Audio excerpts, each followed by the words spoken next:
जय हिंद दोस्तों, फिर से आपका स्वागत है हमारे इस घटना चक्र के सीरीज में, जिसमें लोग पूर्वावलोकन कर रहे हैं भूगोल का, सामान्य भूगोल, जो कि भारत एवं विश्व का होगा। और यह हमारा चौथा वीडियो लेक्चर है। पिछले 3 वीडियो लेक्चर में हम लोगों ने भारत का भूगोल का सामान्य परिचय कर लिया था, भौतिक विभाजन कर लिया था, और इससे सारे सेक्शन हम लोग कर रहे हैं। फिर राज्य, भारत के राज्य के शासित प्रदेश भी हम लोगों ने कर लिया था। आज हम लोग अपवाद तंत्र से शुरू करने वाले हैं। तो आपसे बस ये अनुरोध है कि अगर आप लोग हमारे चैनल पर नए हैं और अभी तक हमारे चैनल को सब्सक्राइब नहीं किया, तो प्लीज़ प्लीज़ प्लीज़ इसे सब्सक्राइब करके हमें सपोर्ट करें, क्योंकि आपके सपोर्ट की हमें बहुत आवश्यकता पड़ती है, और इसी से हम प्रोत्साहित होकर और अच्छे अच्छे वीडियो आपके लिए बनाकर लाते हैं। तो यह ज्योग्राफी सेक्शन है। इसके बाद हम लोग हिस्ट्री सेक्शन, फिर पॉलिटी, इकोनॉमिक्स, करंट अफेयर, इस तरह से हर सेक्शन को करने वाले। तो आप बस हमारे साथ जुड़े रहें और वीडियो को ज़्यादा से ज़्यादा शेयर करें उन लोगों तक जो इस बार के बीपीएससी या फिर यूपीएससी एग्जाम देने वाले हैं। उन लोगों तक इसे ज़रूर पहुँचाएं, ताकि प्रीवियस ईयर रिवीजन करने में उन्हें कोई कष्ट ना हो और उनका क्वेश्चन आसानी से सॉल्व हो सके। तो आइए चलते हैं आज के हमारे टॉपिक पे, जहाँ पे हम लोग आज शुरू करने वाले हैं। तो यहाँ हमारा टॉपिक आ गया अपवाद तंत्र, जिसमें पहला है गंगा नदी तंत्र। तो आप लोग गंगा नदी के बारे में आज जानते होंगे। देख लीजिए कौन कौन सी नदियाँ उसमें मिलती है, कौन कौन सी नदियाँ कहाँ से आती है, कहाँ मिलती है और क्या बनाती है। आइए इसके प्रश्नों को की ओर चलते हैं और पहला प्रश्न शुरू करते हैं। पहले प्रश्न से बस आपसे यही अनुरोध रहेगा कि अगर आप लोग हमारे चैनल पर नए हैं और अभी तक हमारे चैनल को सब्सक्राइब नहीं किया, तो प्लीज़ इसे सब्सक्राइब करके हमें सपोर्ट करें, और कमेंट सेक्शन में ज़रूर बताएं आपको हमारी यह पहल कैसी लग रही है और आप इसे कितने लाभान्वित हो रहे हैं। तो शुरू करते हैं पहला प्रश्न से। गंगा नदी उदाहरण है, तो ए ऑप्शन हो जाएगा पूर्ववर्ती अफवाह का। गंगा नदी उदाहरण है पूर्ववर्ती अफवाह का। बांग्लादेश में गंगा नदी को पुकारा जाता है, तो बी ऑप्शन हो जाएगा पद्मा से। बांग्लादेश में गंगा नदी को पुकारा जाता है, तो बी ऑप्शन पद्मा से। बांग्लादेश में प्रवेश करने के बाद गंगा नदी को निम्नलिखित में से किस नाम से जाना जाता है, तो बी ऑप्शन हो जाएगा पद्मा। बांग्लादेश में प्रवेश करने के बाद गंगा नदी को निम्नलिखित में से किस नाम से जाना जाता है, तो बी ऑप्शन हो जाएगा पद्मा। बांग्लादेश में प्रवेशोपरांत गंगा कहलाती है, तो ए ऑप्शन हो जाएगा पद्मा। बांग्लादेश में प्रवेशोपरांत गंगा कहलाती है, तो ए ऑप्शन हो जाएगा पद्मा। सुंदरबन डेल्टा का निर्माण करने वाली नदी है, तो ए ऑप्शन हो जाएगा गंगा और ब्रह्मपुत्रा। सुंदरबन डेल्टा का निर्माण करने वाली नदी कौन सी है, तो ए ऑप्शन हो जाएगा गंगा और ब्रह्मपुत्रा। कथन कारण वाला प्रश्न है। गंगा बहुत ही प्रदूषित नदी है, यह बिल्कुल सही है। जो नदी जितनी पवित्र होती है वह उतना ही अधिक प्रदूषित होती है, ऐसा कोई ज़रूरी नहीं है। तो सी ऑप्शन हो जाएगा इसका। ए सही है, परंतु आर गलत है। फिर से देखते हैं। गंगा बहुत ही प्रदूषित नदी है, बिल्कुल सही है। जो नदी जितनी पवित्र होती है वह उतना ही अधिक प्रदूषित होती है, ऐसा बिल्कुल भी सही नहीं है। तो सी ऑप्शन हो जाएगा। ए सही है, परंतु आर गलत है। गंगा की जलोढ़ मृदा की गहराई भूमि सतह के नीचे लगभग, ए ऑप्शन हो जाएगा 6000 मीटर तक होती है। गंगा की जलोढ़ मृदा की गहराई भूमि सतह के नीचे लगभग, ए ऑप्शन 6000 मीटर तक होती है। निम्नलिखित कथनों का परीक्षण करें एवं नीचे दिए गए कूट से सही उत्तर चुनें। तो देखना कौन सा सही उत्तर है इसमें। देवप्रयाग अलकनंदा एवं भगीरथी नदी के संगम पर स्थित है, यह बिल्कुल सही है। रुद्रप्रयाग अलकनंदा एवं मंदाकिनी नदी के संगम पर अवस्थित है, यह भी बिल्कुल सही है। अलकनंदा नदी भगीरथ से बहती है, यह भी बिल्कुल सही है। केदारनाथ आदि शंकराचार्य द्वारा स्थापित सबसे बड़ी पीठ के रूप में मानी जाती है, यह बिल्कुल गलत है। तो ए ऑप्शन हो जाएगा इसमें। 1, 2, 3 तीनों सही है। फिर से देखते हैं। देवप्रयाग अलकनंदा एवं भगीरथी नदी के संगम पर स्थित है, यह बिल्कुल सही है। रुद्रप्रयाग अलकनंदा एवं मंदाकिनी नदी के संगम पर अवस्थित है, यह भी सही है। अलकनंदा नदी बद्रीनाथ से बहती है, यह बिल्कुल सही है। केदारनाथ आदि शंकराचार्य द्वारा स्थापित सबसे बड़ी पीठ के रूप में मानी जाती है, यह गलत है। तो इसमें का ए ऑप्शन हो जाएगा। 1, 2, 3 सही है। अगला प्रश्न सूची वाला मिलान करने के लिए दिया हुआ है, स्थल दिया हुआ है और नदियों के नाम दिए हुए हैं। तो यहाँ पे इसका आंसर स्टार मार्क दिया हुआ है, आप लोग इसे नीचे डिस्क्रिप्शन बॉक्स में पढ़ सकते हैं। मैं एक बार नाम और नदियों के संगम पढ़ लेता हूँ। रुद्रप्रयाग है, नंदप्रयाग है, कर्णप्रयाग है और देवप्रयाग है। भगीरथी अलकनंदा, अलकनंदा मंदाकिनी, अलकनंदा पिंडार और विष्णु गंगा मंदाकिनी। आप लोग यहाँ पे पढ़ सकते हैं इसका डिस्क्रिप्शन बॉक्स में। मंदाकिनी नदी किस जल प्रवाह अथवा मुख्य नदी से बहती है, तो ए ऑप्शन हो जाएगा अलकनंदा। मंदाकिनी नदी किस जल प्रवाह अथवा मुख्य नदी से बहती है, तो ए ऑप्शन हो जाएगा अलकनंदा। पूर्वी धौली गंगा सहायक नदी है किसकी, तो बी ऑप्शन हो जाएगा काली नदी की। पूर्वी धौली गंगा सहायक नदी है किसकी, तो बी ऑप्शन हो जाएगा काली नदी की। निम्नलिखित स्थानों में से कहाँ पर भगीरथी एवं अलकनंदा नदियाँ मिलती है, तो ए ऑप्शन हो जाएगा देवप्रयाग पर। निम्नलिखित स्थानों में से कहाँ पर भगीरथी एवं अलकनंदा नदी मिलती है, तो ए ऑप्शन हो जाएगा देवप्रयाग पर। निम्न में से किस स्थान पर अलकनंदा तथा भगीरथी का संगम होता है, तो डी ऑप्शन हो जाएगा देवप्रयाग।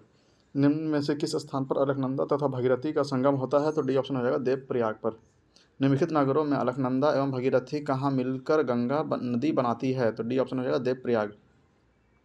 निम्नलिखित नगरों में से अलकनंदा एवं भगीरथी कहाँ मिलकर गंगा नदी बनाती है, तो डी ऑप्शन हो जाएगा देवप्रयाग। उस नदी का नाम बताइए जो केदारनाथ से रुद्रप्रयाग के मध्य बहती है, तो डी ऑप्शन हो जाएगा मंदाकिनी।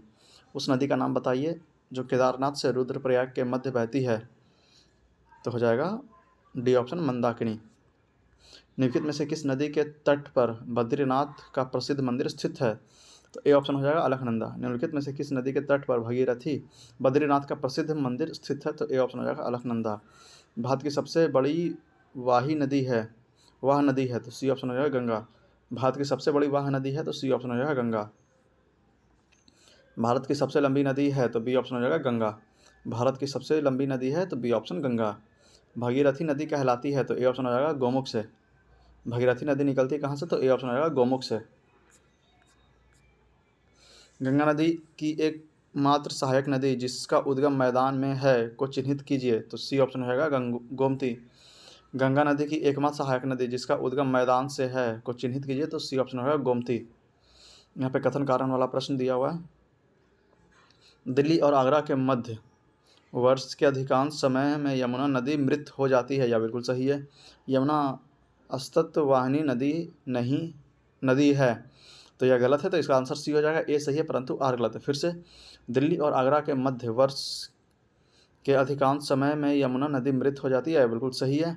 यमुना अस्तित्ववाहिनी नदी है, यह बिल्कुल गलत है, तो सी ऑप्शन हो जाएगा। ए सही है परंतु आर गलत है। निम्नलिखित नदियों में कौन सा एक यमुना की सहायक नदी नहीं है, तो बेतना है, चनाब है, चंबल है, केन है, मगर रामगंगा नहीं है, तो डी ऑप्शन हो जाएगा रामगंगा नहीं है। यमुना नदी का उद्गम स्थल है, तो बी ऑप्शन हो जाएगा बांदरपूछ।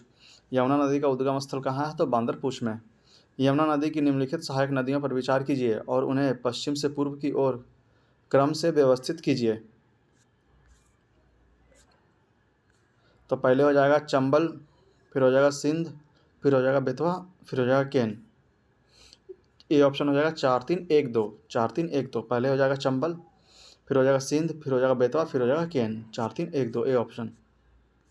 अगला, निम्नलिखित में से कौन सी नदी यमुना नदी से नहीं मिलती है, तो केन मिलती है, बेतवा मिलती है, सोन नहीं मिलती, चंबल मिलती है, तो सी ऑप्शन हो जाएगा सोन नहीं मिलती है।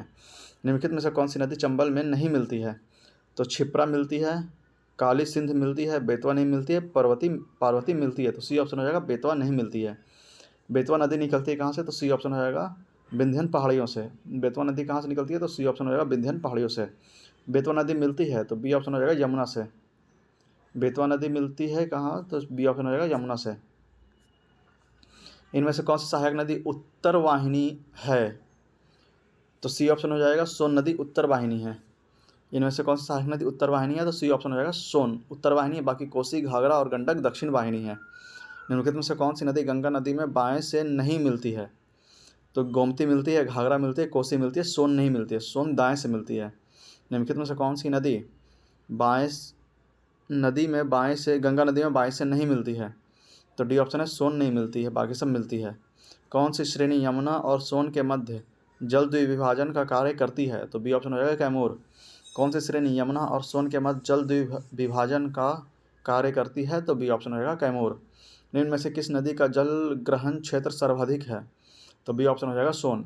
निम्नलिखित में से किस नदी का जल ग्रहण क्षेत्र सर्वाधिक है, तो बी ऑप्शन हो जाएगा सोन। मोरीबंद डेल्टा निम्नलिखित में से किस डेल्टा का एक उपविभाग है, तो सी ऑप्शन हो जाएगा बंगाल डेल्टा। मोरीबंद डेल्टा निम्नलिखित में से किस डेल्टा का एक उपविभाग है, तो सी ऑप्शन हो जाएगा बंगाल डेल्टा। निम्नलिखित में से गंगा नदी घाटी का भाग कौन सी उपनदी है, तो इसका आंसर ई दिया हुआ है। उपयुक्त में से कोई नहीं, उपयुक्त में से एक से अधिक। इसे आप लोग नीचे डिस्क्रिप्शन बॉक्स में पढ़ सकते हैं कि इसका कौन सा है। बिहार राज्य में गंगा के कितने किनारे स्थित जिलों की संख्या कितनी है, तो सी ऑप्शन हो जाएगा 12। बिहार राज्य में गंगा किनारे स्थित जिलों की संख्या है, तो सी ऑप्शन हो जाएगा 12। बिहार के किस जिले में गंगा नदी सबसे लंबी है, तो सी ऑप्शन हो जाएगा पटना। बिहार के किस जिले में गंगा नदी सबसे लंबी है, तो सी ऑप्शन हो जाएगा पटना। निम्नलिखित में से कौन सी एक नदी भारतीय गंगा नदी बेसिन का हिस्सा नहीं है, तो पुनपुन नदी है, अजय नदी है, जलांगी नदी है, जोंक नदी नहीं है, तो डी ऑप्शन हो जाएगा जोंक नदी। निम्नलिखित में से कौन सी नदी उत्तर प्रदेश राज्य से प्रवाहित नहीं होती है, तो सोन नदी प्रवाहित होती है, हिंडन नदी प्रवाहित होती है, गंडक नदी प्रवाहित नहीं होती है, शारदा नदी प्रवाहित होती है, तो सी ऑप्शन हो जाएगा गंडक नदी। निम्नलिखित में से कौन सी नदी फतुहा के पास गंगा में मिलती है? तो पुनपुन नदी, बी ऑप्शन। निम्नलिखित में से कौन सी नदी फतुहा के पास गंगा में मिलती है? तो पुनपुन नदी, बी ऑप्शन। यहीं पे हमारा चैप्टर समाप्त होता है। अगला चैप्टर है ब्रह्मपुत्रा नदी तंत्र। तो यहाँ पे फिगर में आप ब्रह्मपुत्रा को देख सकते हैं। आइए इसका पहला प्रश्न हम लोग शुरू करते हैं पहला प्रश्न से। तिब्बत में उत्पत्ति पाने वाली ब्रह्मपुत्रा, इरावदी और मेकांग नदियाँ अपनी ऊपरी पाटों में संकीर्ण और समानांतर पर्वत श्रेणियों से होकर प्रवाहित होती है। इन नदियों में ब्रह्मपुत्रा भारत में प्रविष्ट होने से ठीक पहले अपने प्रवाह में एक यू टर्न लेती है। यह यू टर्न क्यों बनाती है? तो इसका आंसर बी हो जाएगा। भूवैज्ञानिक तरुण हिमालय के अक्षांशीय नमन के कारण। फिर से, भूवैज्ञानिकीय तरुण हिमालय के अक्षांशीय नमन के कारण। भारत में यारलुंग जांगवो नदी को किस नाम से जाना जाता है? तो सी ऑप्शन हो जाएगा ब्रह्मपुत्रा। भारत में यारलुंग जांगवो नदी को किस नाम से जाना जाता है? तो सी ऑप्शन हो जाएगा ब्रह्मपुत्रा। तिब्बत में मानसरोवर झील के पास जिस नदी का स्रोत है वह है कौन सा? तो डी ऑप्शन हो जाएगा उपयुक्त सभी, मतलब ब्रह्मपुत्रा हो जाएगा, सतलज हो जाएगा और सिंधु हो जाएगा। तिब्बत में मानसरोवर झील के पास जिस नदी का स्रोत है वह कौन सी है? तो ब्रह्मपुत्रा है, सतलज है और सिंधु है। डी ऑप्शन उपयुक्त सभी। निम्नलिखित नदियों पर विचार कीजिए। उपयुक्त में से कौन सी अरुणाचल प्रदेश से होकर बहती है? तो लोहित बहती है और सुबनसिरी बहती है, बराक नहीं बहती है। तो बी ऑप्शन हो जाएगा 2 और 3। फिर से, निम्नलिखित नदियों पर विचार कीजिए। उपयुक्त में से कौन सी अरुणाचल प्रदेश में होकर बहती है? तो लोहित बहती है और सुबनसिरी बहती है। बी ऑप्शन 2 और 3। मानस नदी किस नदी की उपनदी है? तो डी ऑप्शन हो जाएगा ब्रह्मपुत्रा। मानस नदी किस नदी की उपनदी है? तो डी ऑप्शन हो जाएगा ब्रह्मपुत्रा। ब्रह्मपुत्रा नदी तिब्बत में किस नाम से जानी जाती है? तो डी ऑप्शन हो जाएगा सांगपो। ब्रह्मपुत्रा नदी तिब्बत में किस नाम से जानी जाती है? तो सांगपो नाम से। ब्रह्मपुत्रा नदी का बहाव क्षेत्र है? तो तिब्बत हो जाएगा, बांग्लादेश और भारत, ए ऑप्शन। ब्रह्मपुत्रा नदी का बहाव क्षेत्र है तिब्बत, बांग्लादेश और भारत, ए ऑप्शन। निम्नलिखित में से कौन सी ब्रह्मपुत्रा की सहायक नदी है? नीचे दिए गए कूट का प्रयोग कर सही उत्तर का चुनिए।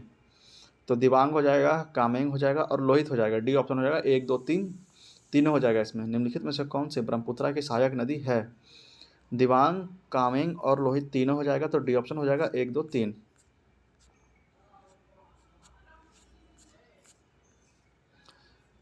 तीस्ता नदी के संदर्भ में निम्नलिखित कथनों पर विचार कीजिए। उपयुक्त में से कौन सा कथन सही है? तीस्ता नदी का उद्गम वही है जो ब्रह्मपुत्रा का है, लेकिन यह सिक्किम से होकर बहती है, यह बिल्कुल गलत है। रंगीत नदी की उत्पत्ति सिक्किम से होती है और यह तीस्ता नदी की एक सहायक नदी है, यह बिल्कुल सही है। तीस्ता नदी भारत एवं बांग्लादेश की सीमा पर बंगाल की खाड़ी में जा मिलती है, यह बिल्कुल गलत है। तो बी ऑप्शन हो जाएगा केवल 2 इसमें सही है। रंगीत नदी की उत्पत्ति सिक्किम से होती है और यह तीस्ता नदी की एक सहायक नदी है। निम्नलिखित नदियों में से किसके स्रोत बिंदु लगभग एक ही हैं? तो सी ऑप्शन हो जाएगा ब्रह्मपुत्रा और सिंधु। निम्नलिखित नदियों में किसके स्रोत बिंदु लगभग एक ही हैं? तो सी ऑप्शन हो जाएगा ब्रह्मपुत्रा और सिंधु। यहाँ पे कथन कारण वाला प्रश्न दिया हुआ है, आइए इसे देखते हैं। तीस्ता नदी पहले गंगा की सहायक नदी थी, आजकल वह ब्रह्मपुत्रा की सहायक नदी है, यह बिल्कुल सही है।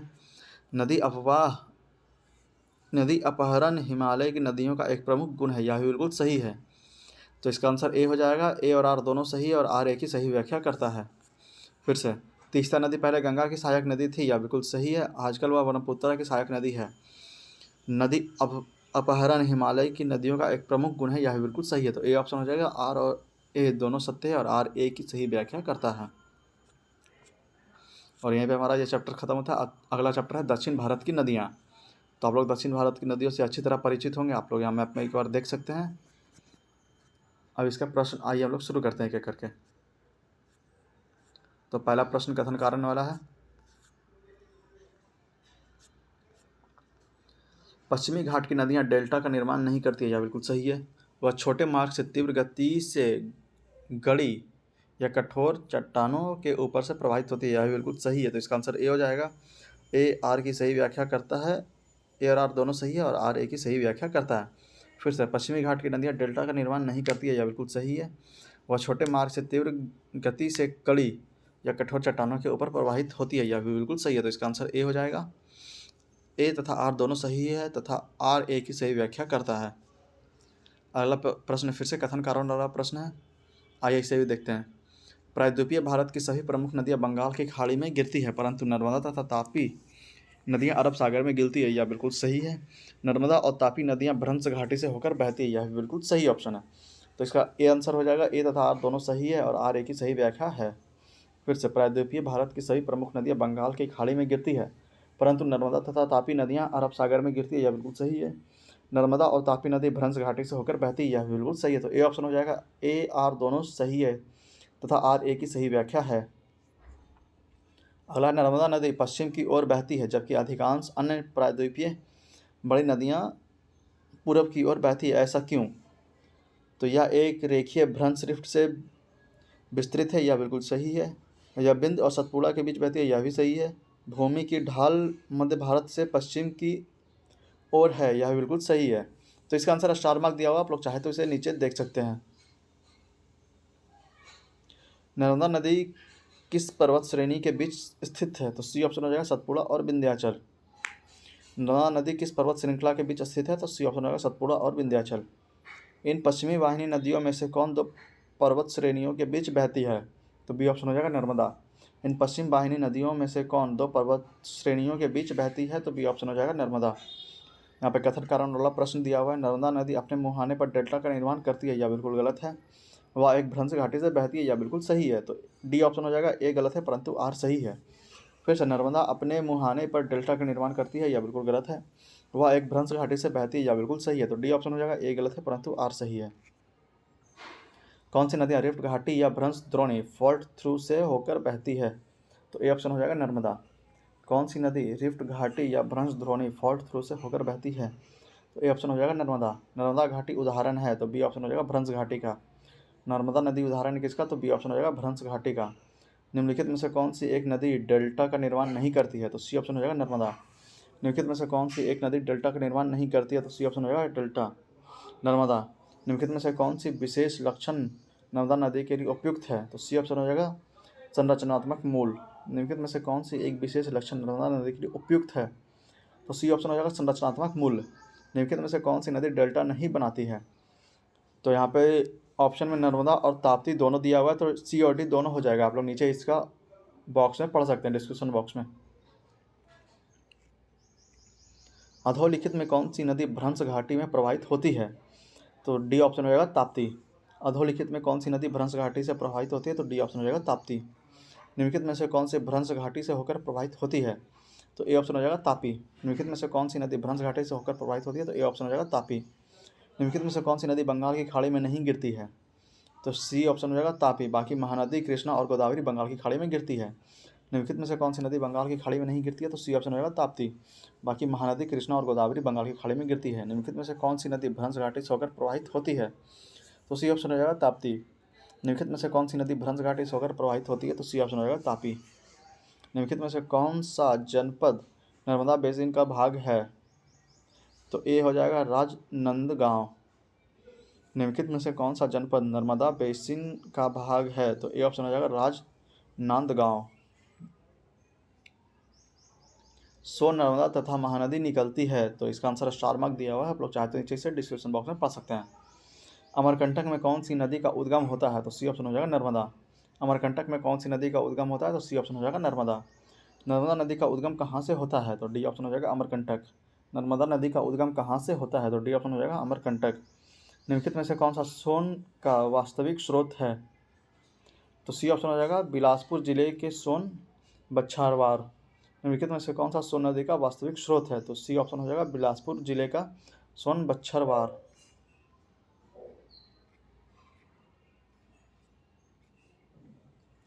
पश्चिम की ओर वेस्टवार्ड प्रवाहित होने वाली नदियां हैं कौन कौन सी? तो नर्मदा है और ताप्ती है, राप्ती नहीं है। तो ए ऑप्शन हो जाएगा, 1 एवं 2। पश्चिम की ओर वेस्टवर्ड प्रवाहित होने वाली नदियां हैं कौन कौन सी? तो नर्मदा और तापी। ए ऑप्शन 1 और 2। निम्नलिखित में से कौन सी नदियां पश्चिम की ओर बहती है? तो बी ऑप्शन हो जाएगा, नर्मदा। निम्नलिखित में से कौन सी नदियां पश्चिम की ओर बहती है? तो बी ऑप्शन हो जाएगा, नर्मदा। भारत की निम्नलिखित नदियों में से कौन पश्चिम घाटी से नहीं निकलती है? तो ताप्ती नहीं निकलती है, बाकी गोदावरी को कावेरी और कवाम निकलती है। निम्नलिखित नदियों में से कौन सी पश्चिम घाटी से नहीं निकलती है? तो बी ऑप्शन हो जाएगा, ताप्ती नहीं निकलती है। निम्नलिखित में अरब सागर में गिरने वाली नदी कौन है? तो बी ऑप्शन हो जाएगा, ताप्ती। निम्नलिखित में अरब सागर में गिरने वाली नदी कौन है? तो बी ऑप्शन हो जाएगा ताप्ती। निम्नलिखित में से कौन सी नदी 3 बार 2 धाराओं में विभक्त हो जाती है और कुछ मील आगे जाकर पुनः मिल जाती है और इस प्रकार श्रीरंगपट्टनम, शिवसमुद्रम और श्रीरंगम के द्वीप का निर्माण करती है? तो इसका आंसर हो जाएगा ए कावेरी। निम्नलिखित में से कौन सी नदी 3 बार 2 धाराओं में विभक्त हो जाती है और कुछ मील आगे जाकर पुनः मिल जाती है और इस प्रकार श्रीरंगपट्टनम, शिवसमुद्रम और श्रीरंगम के द्वीप का निर्माण करती है? तो ए ऑप्शन हो जाएगा कावेरी। कावेरी नदी का उद्गम है तो बी ऑप्शन हो जाएगा ब्रह्मगिरी पहाड़ियों में। कावेरी नदी का उद्गम कहाँ है? तो बी ऑप्शन हो जाएगा ब्रह्मगिरी पहाड़ियों में। कावेरी नदी कौन सी राज्य से होकर गुजरती है? तो बी ऑप्शन हो जाएगा कर्नाटक, केरल एवं तमिलनाडु। कावेरी नदी कौन से राज्य से होकर गुजरती है? तो बी ऑप्शन हो जाएगा कर्नाटक, केरल एवं तमिलनाडु। निम्नलिखित नदियों में से किसको दक्षिण की गंगा कहा जाता है? तो ए ऑप्शन हो जाएगा कावेरी। निम्नलिखित नदियों में किसको दक्षिण की गंगा कहा जाता है? तो ए ऑप्शन हो जाएगा कावेरी। कृष्णा नदी जल विवाद किन राज्यों के मध्य है? तो इसका आंसर स्टार मार्क दिया हुआ है, आप लोग चाहे तो यहाँ डिस्क्रिप्शन बॉक्स में इसे पढ़ सकते हैं।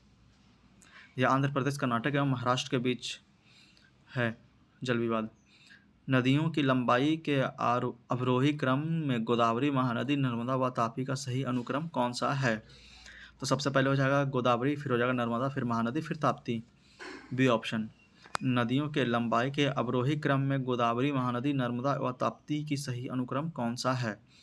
तो इसमें सबसे बड़ा हो जाएगा गोदावरी, फिर उसके बाद नर्मदा, फिर महानदी, फिर ताप्ती। सबसे छोटी इसमें ताप्ती होगी, तो बी ऑप्शन हो जाएगी। नीचे 4 नदियों का नाम दिया गया है। लंबाई के दृष्टिकोण से इन नदियों का घटता हुआ क्रम सबसे लंबी से आरंभ कर सबसे छोटी तक क्या होगा? तो सबसे पहले हो जाएगा गोदावरी, फिर कृष्णा, फिर नर्मदा, फिर महानदी। D option 3 2 4 1। सबसे बड़ी हो जाएगी गोदावरी, फिर हो जाएगी कृष्णा, फिर नर्मदा, फिर महानदी। यहाँ पे सबकी लंबाई दी हुई है किलोमीटर में, आप लोग चाहे तो इसे नोट कर सकते हैं। हाल ही में निम्नलिखित नदियों में से किनको जोड़ने का कार्य किया गया था? तो गोदावरी और कृष्णा, बी ऑप्शन। हाल ही में निम्नलिखित नदियों में से किसको जोड़ने का कार्य किया गया था? तो बी ऑप्शन हो जाएगा गोदावरी और कृष्णा। प्रायद्वीपीय भारत के पूर्व दिशा में बहने वाली नदियों का उत्तर से दक्षिण का सही क्रम क्या है? तो सबसे ऊपर है स्वर्णरेखा, फिर महानदी, फिर गोदावरी, फिर कृष्णा, फिर पेन्नार, फिर कावेरी, फिर वेगई। ए ऑप्शन हो जाएगा। प्रायद्वीपीय भारत में पूर्व दिशा से बहने वाली नदियों का उत्तर दक्षिण का सही क्रम है। तो सबसे पहले है स्वर्णरेखा, फिर महानदी, फिर गोदावरी, फिर कृष्णा, फिर पेन्नार, फिर कावेरी, फिर वेगई। A option. दक्षिण भारत की नदियाँ प्रमुख रूप से निम्न में से कौन सी अपवाह तंत्र रखती है? तो सी ऑप्शन हो जाएगा वृक्षनुमा। दक्षिण भारत की नदियाँ प्रमुख रूप से निम्न में से कौन सी अपवाह तंत्र रखती है? तो सी ऑप्शन हो जाएगा वृक्षनुमा। निम्नलिखित कथनों में कौन सा एक सही नहीं है? तो महानदी का उद्भव छत्तीसगढ़ के पठार से होता है, यह बिल्कुल सही है। गोदावरी नदी का उद्भव महाराष्ट्र से होता है, यह बिल्कुल सही है। कावेरी नदी का उद्भव आंध्र प्रदेश से होता है, यह गलत है। ताप्ती नदी का उद्भव मध्य प्रदेश से होता है, यह बिल्कुल सही है। तो सी ऑप्शन इसमें हो जाएगा। कावेरी नदी का उद्भव आंध्र प्रदेश में होता है, यह गलत ऑप्शन है। जो नदी शेष अन्य से भिन्न है वह है। तो इसका आंसर स्टार मार्क दिया हुआ है, बी और डी दोनों इसका आंसर दिखाता है, सिंधु और महानदी। तो आप लोग इसे डिस्क्रिप्शन बॉक्स में पढ़ सकते हैं। निम्नलिखित में से कौन सी नदी एस्चुरी नहीं बनाती है? तो नर्मदा बनाती है, ताप्ती बनाती है, मांडवी बनाती है, महानदी नहीं बनाती है। निम्नलिखित में से कौन सी नदी एस्चुरी नहीं बनाती है? तो डी ऑप्शन हो जाएगा, महानदी नहीं बनाती है। निम्नलिखित भारतीय नदियों में कौन सा एक एस्चुरी बनाती है? तो ताप्ती नदी बनाती है, बाकी सब डेल्टा बनाती है। गोदावरी, कावेरी और महानदी डेल्टा बनाती है। निम्नलिखित भारतीय नदियों में कौन सा एस्चुरी बनाती है? तो सी ऑप्शन हो जाएगा ताप्ती। कौन सी नदी उड़ीसा में अपना डेल्टा बनाती है? तो बी ऑप्शन हो जाएगा महानदी। कौन सी नदी उड़ीसा में अपना डेल्टा बनाती है? तो बी ऑप्शन हो जाएगा महानदी। तेल नदी निम्नलिखित नदियों में से किसकी सहायक नदी है? तो इसका आंसर ई दिया हुआ है, उपयुक्त में से कोई नहीं, या उपयुक्त में से एक से अधिक। आप लोग चाहे तो इसे डिस्क्रिप्शन बॉक्स में यहाँ नीचे पढ़ सकते हैं। भारत की निम्नलिखित नदियों के घाटों में किनमें जल का अभाव है? नीचे दिए गए कूट का सही उत्तर चुनिए। तो साबरमती घाट और ताप्ती घाट, ए ऑप्शन 1 और 2। भारत की निम्नलिखित नदियों की घाटों में किनमें जल का अभाव है? तो साबरमती नदी और ताप्ती नदी, ए ऑप्शन 1 और 2। निम्नलिखित में से किस एक स्थान से भारत की 2 महत्वपूर्ण नदियों का उद्गम होता है, जिनमें एक उत्तर की तरफ प्रवाहित होकर बंगाल की खाड़ी की तरफ प्रवाहित होने वाली दूसरी महत्वपूर्ण नदी में मिलती है और दूसरी अरब सागर की तरफ प्रवाहित होती है, तो ए ऑप्शन हो जाएगा अमरकंटक। निम्नलिखित में से किस एक स्थान से भारत की दो महत्वपूर्ण नदियों का उद्गम होता है, जिसमें एक उत्तर की तरफ प्रवाहित होकर बंगाल की खाड़ी की तरफ प्रवाहित होती है, वहीं दूसरी महत्वपूर्ण नदी में मिलती है और दूसरी अरब सागर की तरफ प्रवाहित होती है, तो ए ऑप्शन हो जाएगा इसका अमरकंटक। निम्नलिखित कथनों पर विचार कीजिए, उपयुक्त में से कौन सा सही है यह देखना है। तो केरल के पूर्व की ओर प्रवाहित होने वाली नदियां नहीं है, यह बिल्कुल गलत है। केरल में पूर्व की ओर प्रवाहित होने वाली नदियां हैं। मध्य प्रदेश में पश्चिम की ओर प्रवाहित होने वाली नदियां नहीं है, यह बिल्कुल गलत है। तो डी ऑप्शन हो जाएगा, ना तो एक सही है ना ही दो। फिर से, केरल के पूर्व की ओर प्रवाहित होने वाली नदियां नहीं है, यह बिल्कुल गलत ऑप्शन है। मध्य प्रदेश में पश्चिम की ओर प्रवाहित होने वाली नदियां नहीं है, यह भी बिल्कुल गलत ऑप्शन है। तो डी ऑप्शन हो जाएगा, ना तो एक ना ही दो, कोई इसमें सही नहीं है। निम्न नदियों में से किसका सर्वाधिक बड़ा जल ग्रहण क्षेत्र है, तो सी ऑप्शन हो जाएगा गोदावरी। निम्न नदियों में से किसका सर्वाधिक बड़ा जल ग्रहण क्षेत्र है, तो सी ऑप्शन हो जाएगा गोदावरी। निम्नलिखित में से कौन सी नदी घाटी बेसिन क्षेत्रफल की दृष्टि से सबसे बड़ी है, तो डी ऑप्शन हो जाएगा महानदी। निम्नलिखित में से कौन सी नदी घाटी बेसिन क्षेत्रफल की दृष्टि से सबसे बड़ी है, तो डी ऑप्शन हो जाएगा महानदी। भारत का दूसरा बड़ा नदी बेसिन है, तो सी ऑप्शन हो जाएगा गोदावरी बेसिन। भारत का दूसरा बड़ा नदी बेसिन है कौन सा, तो सी ऑप्शन हो जाएगा गोदावरी बेसिन। प्रायद्वीपीय भारत में सबसे लंबी नदी कौन सी है, तो सी ऑप्शन हो जाएगा गोदावरी। प्रायद्वीपीय भारत में सबसे लंबी नदी कौन सी है, तो सी ऑप्शन हो जाएगा गोदावरी। प्रायद्वीपीय भारत की नदियों में कौन सी सबसे लंबी नदी है, तो सी ऑप्शन हो जाएगा गोदावरी। प्रायद्वीपीय भारत की नदियों में कौन सी सबसे लंबी नदी है, तो सी ऑप्शन गोदावरी। भारत की सबसे लंबी प्रायद्वीपीय नदी है, तो बी ऑप्शन हो जाएगा गोदावरी। भारत की सबसे लंबी प्रायद्वीपीय नदी कौन सी है, तो बी ऑप्शन हो जाएगा गोदावरी। निम्नलिखित नदियों पर विचार कीजिए, उपयुक्त में से कौन सी गोदावरी की सहायक नदी है, तो प्राणहिता है और इंद्रावती है। डी ऑप्शन केवल 2 और 3। फिर से निम्नलिखित नदियों पर विचार कीजिए, उपयुक्त में से कौन सी गोदावरी की सहायक नदी है, तो इंद्रावती है और प्राणहिता है। डी ऑप्शन केवल 2 और 3। किस नदी की घाटी गहरी खड्ड भूमि रिवराइन के लिए विख्यात है, तो सी ऑप्शन हो जाएगा चंबल। किस नदी की घाटी गहरी खड्ड भूमि या रिवराइन के लिए विख्यात है, तो सी ऑप्शन हो जाएगा चंबल। निम्नलिखित नदियों पर विचार कीजिए, उपयुक्त में से कौन सी नदियाँ पूर्व घाटी में से निकलती है, पूर्वी घाटी से निकलती है, तो इसमें नागावल्ली हो जाएगा और वंशाधारा हो जाएगा। बी ऑप्शन 2 और 4। निम्नलिखित नदियों पर विचार कीजिए, उपयुक्त में से कौन सी नदियाँ पूर्व घाटी से निकलती है, तो नागावल्ली हो जाएगा और वंशधारा हो जाएगा। बी ऑप्शन 2 और 4। मलगोर नदी का उद्गम स्थल कहाँ है, तो ए ऑप्शन हो जाएगा बैलाडीला पहाड़ी। मलगोर नदी का उद्गम स्थल कहाँ है, तो ए ऑप्शन हो जाएगा बैलाडीला पहाड़ी। यहाँ पर सुमेलित करने के लिए दिया हुआ नदी और उसका उद्गम स्थल, तो आइए देखते हैं। मांड हो जाएगा मैन पार्ट, बसान हो जाएगा देवगढ़ पहाड़ी, जोंक हो जाएगा सोनबोरा पठार और केलो हो जाएगा लुडोंग पहाड़ी। B option 4 3 2 1, 4 3 2 1 B option. फिर से मांड हो जाएगा मैन पार्ट, बनास हो जाएगा देवगढ़ पहाड़ी, जोंक हो जाएगा सोनबेरा पठार और केलो हो जाएगा लुडेंग पहाड़ी। B option 4 3 2 1। तवा किस नदी का सहायक नदी है, तो बी ऑप्शन हो जाएगा नर्मदा। तवा किस नदी की सहायक नदी है, तो बी ऑप्शन हो जाएगा नर्मदा। मांड और महानदी के संगम पर कौन सी धार्मिक स्थल है, तो सी ऑप्शन हो जाएगा चंद्रहासिनी देवी। मांड और महानदी के संगम पर कौन सा धार्मिक स्थल है, तो सी ऑप्शन हो जाएगा चंद्रहासिनी देवी। एसपी चटर्जी के भारत के प्राकृतिक विभागों की योजना स्कीम में महानदी बेसिन को महाद्वीपीय पठार के किस विभाग में रखा जाता है, तो ए ऑप्शन हो जाएगा उत्तर दक्कन पठार। एसपी चटर्जी के भारत के प्राकृतिक विभागों की योजना स्कीम में महानदी बेसिन को महाद्वीपीय पठार के किस उप विभाग में रखा जाता है, तो ए ऑप्शन हो जाएगा उत्तर दक्कनी पठार। यहाँ पे अगला सेक्शन है हमारा अन्य नदियाँ। अन्य नदियाँ में देखते हैं कौन कौन सी छोटी नदियाँ हैं और इसका पहला प्रश्न क्या है। निम्नलिखित तुलना के आधार पर हिमालय नदी की प्रायद्वीपीय नदी से तुलना करें, तो इसमें देखते हैं नीचे दिए गए विकल्पों में से सही उत्तर का चयन करें, कौन सा इसमें सही है। तो अधिकांश हिमालय नदियाँ 12 है, जबकि अधिकांश प्रायद्वीपीय नदियाँ वर्षा पर निर्भर है, यह बिल्कुल सही है। हिमालय नदियाँ की ढाल प्रायद्वीपीय नदी की तुलना में अधिक खड़ा है, यह भी बिल्कुल सही है। प्रायद्वीपीय नदी हिमालय नदी की तुलना में अपने रास्ते से अधिक क्षरण का कारण बनती है, यह बिल्कुल गलत है। तो इसका आंसर ए हो जाएगा केवल 1 और 2। फिर से देखते हैं, अधिकांश हिमालय नदियाँ 12 हैं, यह बिल्कुल सही है, जबकि अधिकांश प्रायद्वीपीय नदियाँ वर्षा पर निर्भर है, यह बिल्कुल सही है। हिमालय नदियाँ की ढाल प्रायद्वीपीय नदी की तुलना में अधिक खड़ा है, यह बिल्कुल सही है। प्रायद्वीपीय नदी हिमालय नदी की तुलना में अपने रास्ते से अधिक क्षरण का कारण बनती है, यह बिल्कुल गलत है। तो ए ऑप्शन हो जाएगा 1 और 2। अगला प्रश्न, सिंधु नदी प्रणाली के संदर्भ में निम्नलिखित 4 नदियों में से 3 नदी इसमें से किस एक नदी में मिलती है जो सीधे सिंधु नदी से मिलती है? निम्नलिखित में से एक नदी कौन सी है जो सिंधु नदी से सीधे मिलती है? तो डी ऑप्शन हो जाएगा सतलज। सिंधु नदी प्रणाली के संदर्भ में निम्नलिखित 4 नदियों में से 3 नदियां इसमें से किस एक नदी में मिलती है जो सीधे सिंधु नदी में मिलती है?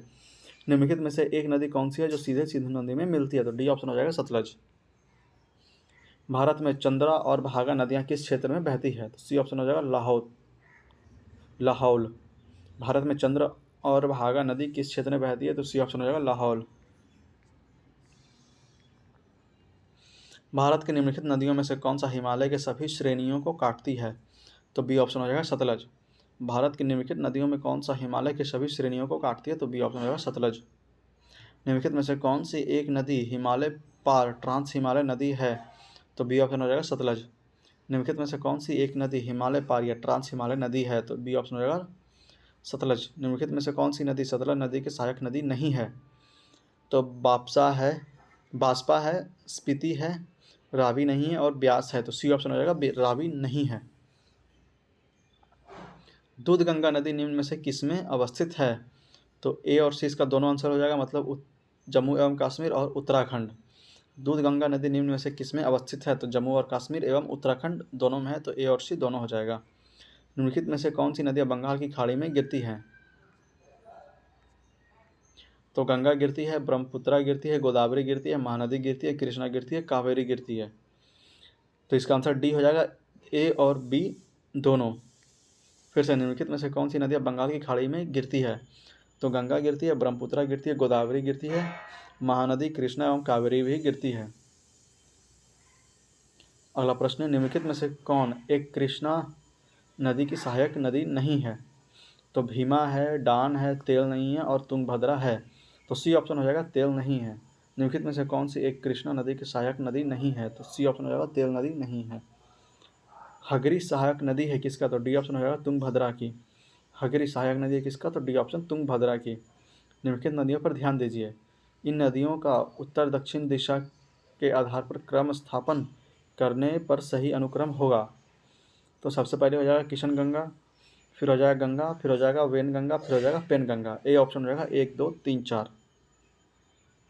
फिर से, निम्नलिखित नदियों पर ध्यान दीजिए। इन नदियों का उत्तर दक्षिण दिशा के आधार पर क्रम स्थापन करने पर सही अनुक्रम होगा। तो ए ऑप्शन हो जाएगा 1, 2, 3, 4। पहले हो जाएगा किशन गंगा, फिर हो जाएगा गंगा, फिर हो जाएगा वेन गंगा, फिर हो जाएगा पेन गंगा। हिमाचल प्रदेश से होकर बहने वाली नदियाँ कौन सी है?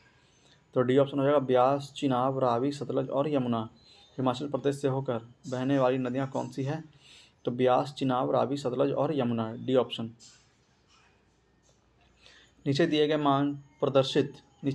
गए चित्र में प्रदर्शित 1, 2, 3, 4 से अंकित नदियाँ क्रमशः हैं। तो कौन कौन सी नदियाँ हैं? तो पहला हो जाएगा कोसी, दूसरा हो जाएगा गोमती, तीसरा हो जाएगा घाघरा और चौथा हो जाएगा गंडक, ए ऑप्शन। फिर से, पहला हो जाएगा कोसी, दूसरा हो जाएगा गोमती, तीसरा हो जाएगा घाघरा और चौथा हो जाएगा गंडक, ए ऑप्शन। यहाँ पे मिलान के लिए दिया हुआ दोआब और नदियाँ। कौन सा दोआब किस नदी द्वारा बनाया जाता है, यह देखते हैं। तो बिस्ट दोआब हो जाएगा ब्यास और सतलज नदी के मध्य। बारी दोआब हो जाएगा रावी और ब्यास नदी के मध्य। रचना दोआब हो जाएगा रावी और चिनाब नदी के मध्य। और चाच दोआब हो जाएगा चिनाब और झेलम नदी के मध्य। ए ऑप्शन हो जाएगा 3, 2, 1, 4, 3, 2, 1, 4। फिर से देखते हैं। बिस्ट दोआब हो जाएगा ब्यास और सतलज नदी के मध्य। बारी दोआब हो जाएगा रावी और ब्यास के मध्य। रचना दोआब हो जाएगा रावी और चिनाब के मध्य। और चाचा दोआब हो जाएगा चिनाब और झेलम के मध्य।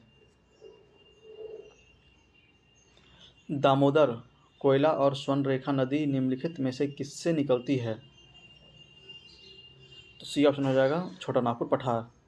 दामोदर, कोयल और स्वर्णरेखा नदी निम्नलिखित में से किससे निकलती है? तो सी ऑप्शन हो जाएगा छोटा नागपुर पठार से।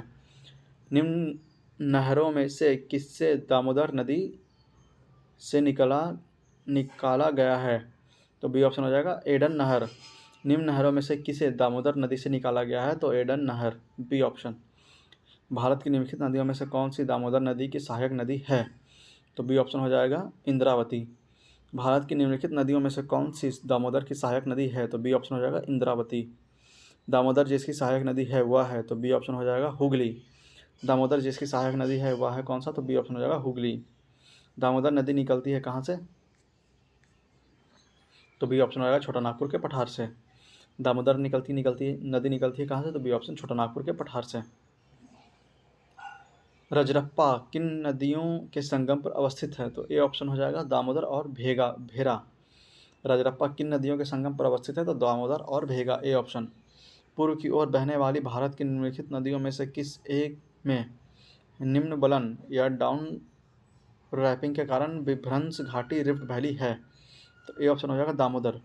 पूर्व की ओर बहने वाली भारत की निम्नलिखित नदियों में से किस एक में निम्नावलन या डाउन रैपिंग के कारण विभ्रंश घाटी रिफ्ट वैली है? तो ए ऑप्शन हो जाएगा दामोदर। निम्न नदियों में से कौन एक सर्वाधिक प्रदूषित है? तो सी ऑप्शन हो जाएगा दामोदर।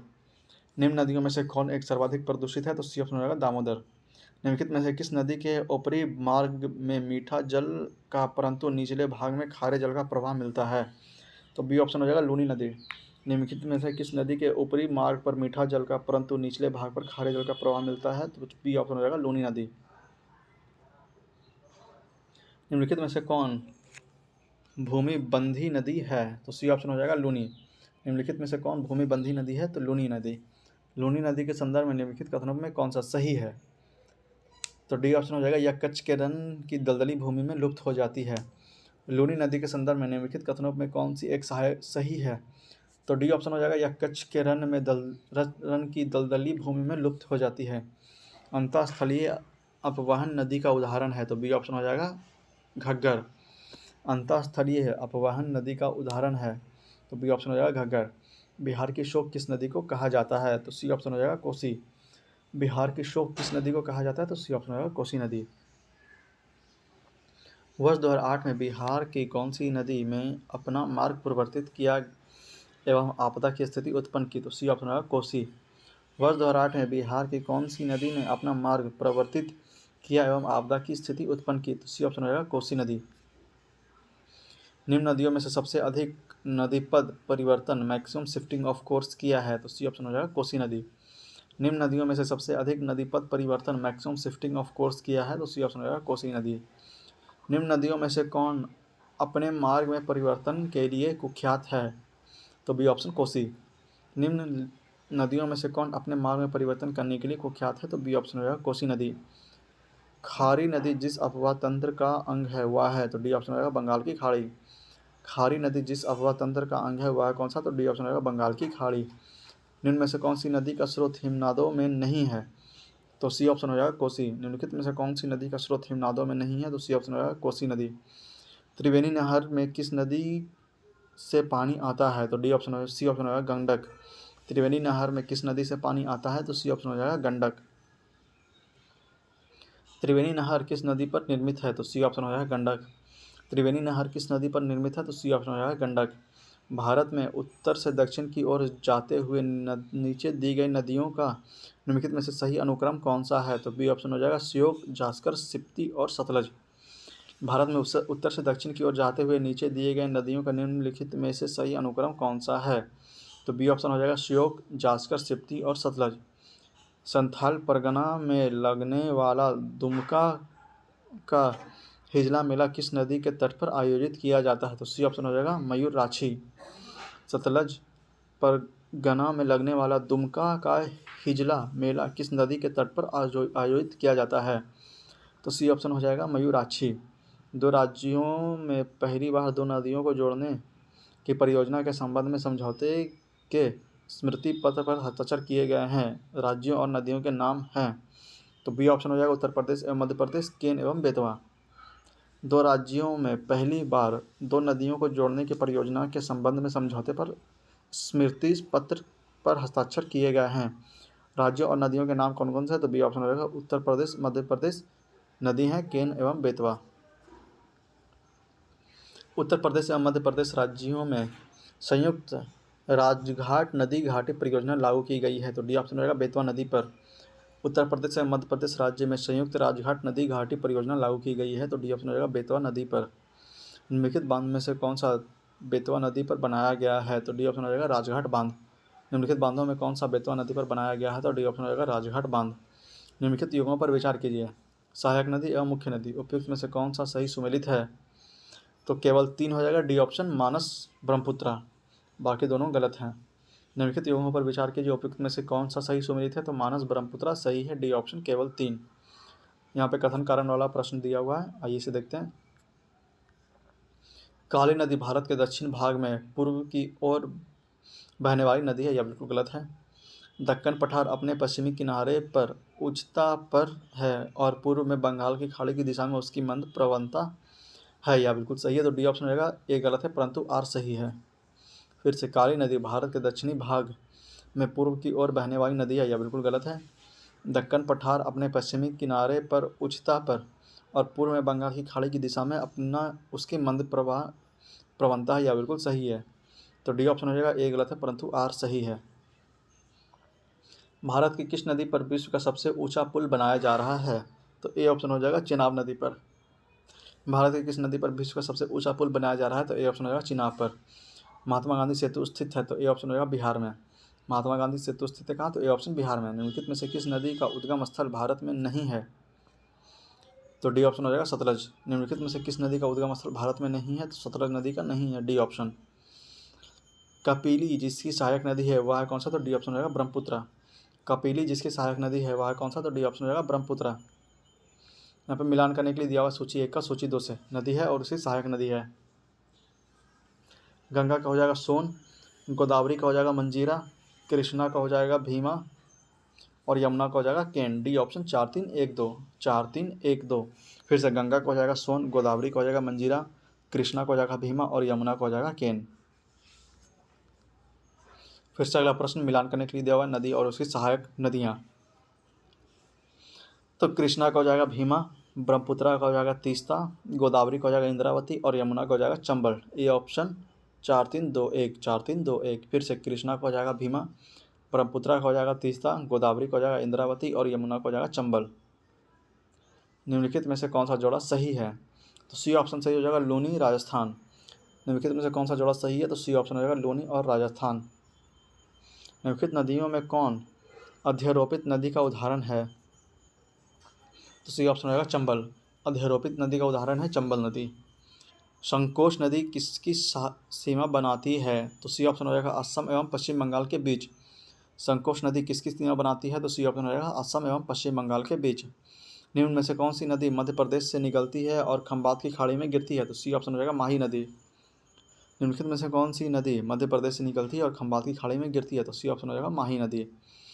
किशन गंगा एक सहायक नदी है, सी ऑप्शन हो जाएगा झेलम की। किशन गंगा एक सहायक नदी है किसकी, तो सी ऑप्शन हो जाएगा झेलम की। मुंबई की मीठी नदी निम्नलिखित में से किस झील से निकलती है, तो बी ऑप्शन हो जाएगा बिहार झील। मुंबई की मीठी नदी निम्नलिखित में से किस झील से निकलती है, तो बी ऑप्शन हो जाएगा बिहार झील। यहाँ पे अगला प्रश्न मिलान करने के लिए दिया हुआ है उद्गम क्षेत्र एवं नदियाँ, तो आइए एक एक करके देखते हैं। ब्रह्मगिरी पहाड़ी हो जाएगा कावेरी नदी का, बेरीनाग श्रोता या झरना हो जाएगा झेलम का, महाबलेश्वर हो जाएगा कृष्णा का और छोटा नागपुर का पठार हो जाएगा स्वर्ण रेखा का, बी ऑप्शन 1-2-3-4 1-2-3-4। फिर से, ब्रह्मगिरी पहाड़ी हो जाएगा कावेरी का, बेरीनाग श्रोता या झरना हो जाएगा झेलम का, महाबलेश्वर हो जाएगा कृष्णा का और छोटा नागपुर का पठार हो जाएगा स्वर्ण रेखा का। निम्नलिखित नदियों में से कौन सा अपने भ्रंश घाटी प्रवाह के लिए प्रसिद्ध है, तो बी ऑप्शन हो जाएगा दामोदर। निम्नलिखित नदियों में कौन सा अपने भ्रंश घाटी प्रवाह के लिए प्रसिद्ध है, तो बी ऑप्शन हो जाएगा दामोदर। यहाँ पे मिलान करने के लिए दिया हुआ नदी एवं उसकी सहायक नदियाँ, तो इसका आंसर स्टार मार्क दिया हुआ, आप लोग चाहते हैं डिस्क्रिप्शन बॉक्स में पढ़ सकते हैं। वर्धा का हो जाएगा पेनगंगा, महानदी का हो जाएगा शिवनाथ, दामोदर का हो जाएगा बराकर और कावेरी का हो जाएगा भवानी।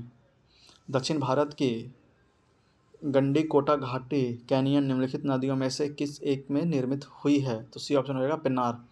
दक्षिण भारत की गंडीकोटा घाटी कैनियन निम्नलिखित नदियों में से किस एक से निर्मित हुई है, तो सी ऑप्शन हो जाएगा पेन्नार। यहाँ पे सूची 1 को सूची 2 से मिलान करने के लिए दिया हुआ है सहायक नदियाँ एवं नदियाँ, तो बेतवा का हो जाएगा यमुना, क्षिप्रा का हो जाएगा चंबल, बेनगंगा का हो जाएगा गोदावरी और तवा का हो जाएगा नर्मदा। बी ऑप्शन होगा 2 1 4 3, 2 1 4 3। बेतवा का हो जाएगा यमुना, छिपरा का हो जाएगा चंबल, बिन गंगा का हो जाएगा गोदावरी और तवा का हो जाएगा नर्मदा। तो यहाँ पे हमारा ये चैप्टर यहीं पे समाप्त होता है। अगला चैप्टर है नदियों के किनारे स्थित नगर। तो इसे हम लोग अगला वीडियो लेक्चर में करेंगे। इस वीडियो लेक्चर को यहीं पे समाप्त करते हैं। उम्मीद है आपको यह वीडियो पसंद आया होगा। तो कमेंट बॉक्स में हमें जरूर बताएंगे आपको हमारी यह पहल कैसी लगी। और अगर आप लोग हमारे चैनल पर नए हैं और अभी तक हमारे चैनल को सब्सक्राइब नहीं किया तो प्लीज़ प्लीज़ प्लीज़ इसे सब्सक्राइब करके हमें सपोर्ट करें, क्योंकि आपके सपोर्ट की हमें बहुत आवश्यकता पड़ती है और इससे हम प्रोत्साहित होते हैं। और वीडियो को ज़्यादा से ज़्यादा उन लोगों तक शेयर करें जो इस बार का यूपीएससी प्री देने वाले हैं या फिर बीपीएससी पीटी 70 देने वाले हैं। तो उन तक इस वीडियो को जरूर पहुँचा ताकि उनका रिवीजन अच्छे से हो सके। और जब भी इस तरह का प्रश्न अगर एग्ज़ाम में उनसे पूछा जाता है तो उसका आंसर करने में वो अपने आप को सहज महसूस करें। तो मिलते हैं आपसे अगले वीडियो लेक्चर में। तब तक के लिए इसे जितना ज़्यादा बार रिवाइज करें उतना ही अच्छा आपके लिए रहेगा, उतना ही अच्छा आप पकड़ बना पाएंगे ज्योग्राफी चैप्टर पे। तो मिलते हैं आपसे अगले वीडियो लेक्चर में। तब तक के लिए जय हिंद, जय भारत।